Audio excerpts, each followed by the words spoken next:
Yung fundamentals kasi ng shooting na 5 yan di ba? Yung stance, grip, sight alignment, sight picture, breathing control, tsaka yung spacing of trigger. Nasa libro yan, yung 5 na yan. Tapos may principles pa.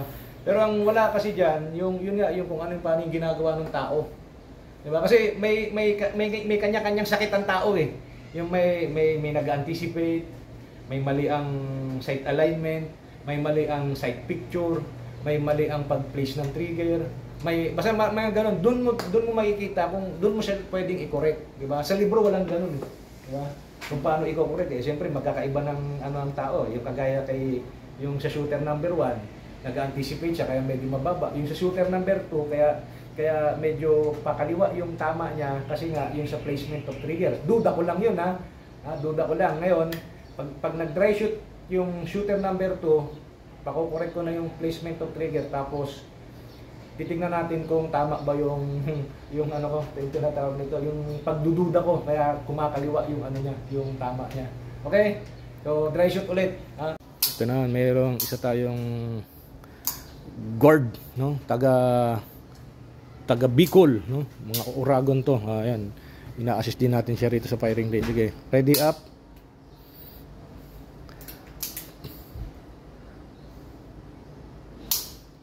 So dry shoot lang muna siya. Sasabay siya rito sa mga ano natin, shooter mula doon sa shooter number 1, shooter number 2. Okay? Up. Ayan. Good. Sige. Yung pagda-dry shoot ulitin ko pagka nagda-dry shoot, kahit nagda-dry shoot, kailangan isipin mo may bala na siya. Isipin mo may bala na siya kahit dry shoot pa lang. Okay, good. Sige. Ready, up. Good. Ready, up.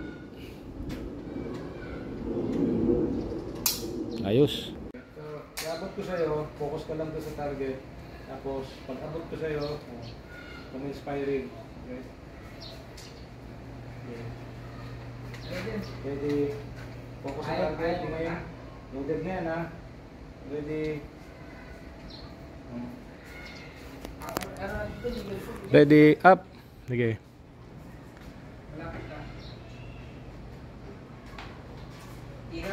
Yun. So, ganda nung kalabit mo, di ba? Hindi, walang ka-anticipation, di ba? Okay? Okay. Isa pa.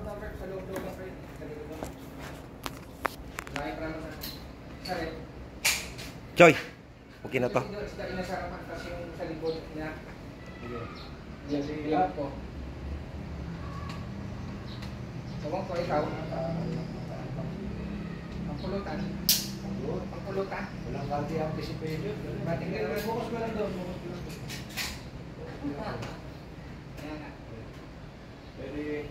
Tapos pwede yung ano yung pwede sinikang isa yung salmon. O kaya yung stand dyan.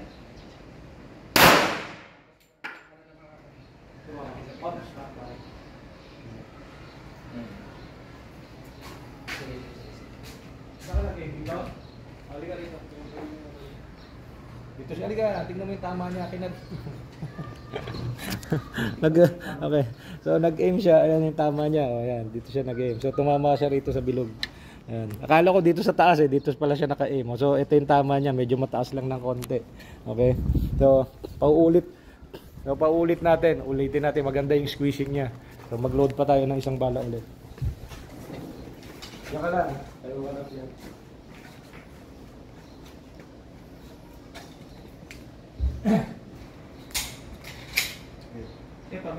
Hindi, mamaya ipo-forward ko lang sa'yo yun.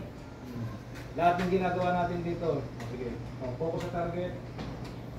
Ready. Loaded yan Up.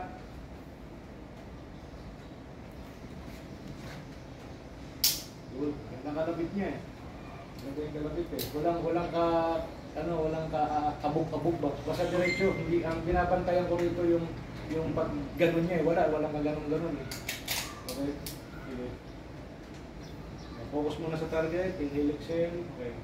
Ready. Up.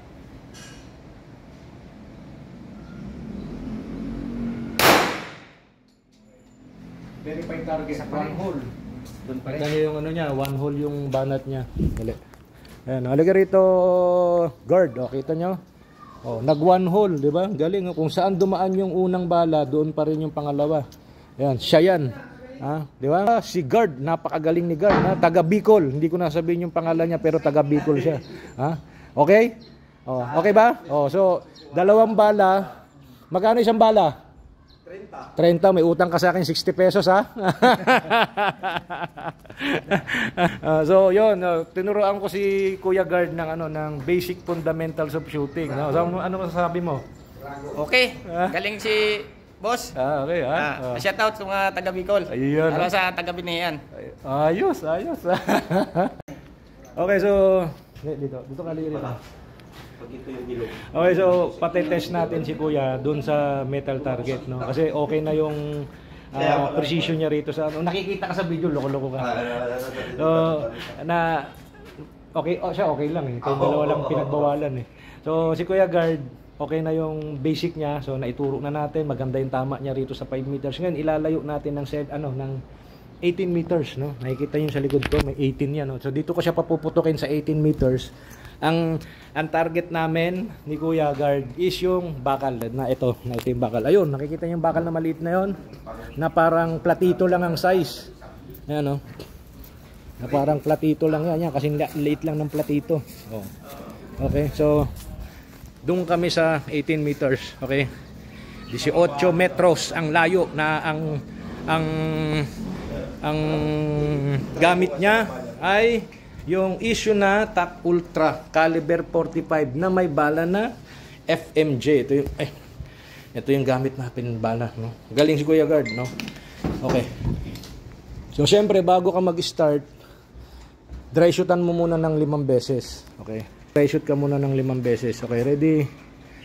Open hammer, ready, up. Ayan. Yung sinabi ko kung saan mo sisipatin na medyo baba mo ng konti. Okay, good. Doon mo sinisipat sa baba. Okay, sige, good. Sige, isa pa. Ready. Up. Focus ka sa target. Ayan, nakatapat ka po sa 18 meters. Okay. Naka-safety lang. Down safety. Down mo yung safety. Kahit wag na tayo. Hindi. Safety. Naka-safety. Ito. Yan. Naka-down na. Okay na. Focus sa target, ha. Focus. Dahan-dahan lang kalabit. Yung sinabi kong aiming. Okay. Up. Yun! Galing talaga. Ayun, no?